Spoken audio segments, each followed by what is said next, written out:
शुभेन्दुदा स्वागतम शुभेन्दुदा स्वागतम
আপনাকে থাকতেই হবে।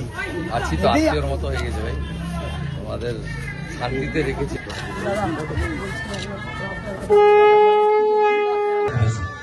12, 14, 15 বার আসা হয়ে গেছে এবং আজকে মহানবমী আমি আরতি ধূপ পুষ্প দিয়ে মাকে প্রণাম করলাম। সে সুযোগ আমাকে ঝঙ্কার ক্লাব করে দিয়েছে, আমি ধন্যবাদ জানাই। এই ঝঙ্কার ক্লাব সনাতন সংস্কৃতিকে এবং রাষ্ট্রবাদকে সমর্থন করে বলে 2021 নির্বাচন পরবর্তী ভয়াবহ সন্ত্রাস হয়েছিল, যাতে টাউন ক্লাব ককটেল বোমা দিয়ে পুড়িয়ে দেওয়া হয়েছিল। ঝঙ্কার ক্লাবও সম্পূর্ণভাবে ভেঙে ভস্মীভূত পুড়িয়ে লুট করা হয়। আমি কিন্তু এগুলো ভুলিনি। সবকা সাথ সবকা বিকাশ যেমন হবে, সবকা হিসাব হবে। আর এই মন্দিরের উন্নয়নে আমি রাজনৈতিক কর্মী হিসেবে নয়, হিন্দু হিসেবে আমি অন্যান্য মন্দিরের ক্ষেত্রেও যে কাজ করি এখানেও সেটা করবই, কথা দিয়ে যাচ্ছি। সবাই ভালো থাকবেন। রামনবমী উৎসব কি, বসন্তী পূজা কি, মা অন্নপূর্ণা পূজা কি, ভগবান রামচন্দ্র কি, জয় জয় শ্রীরাম।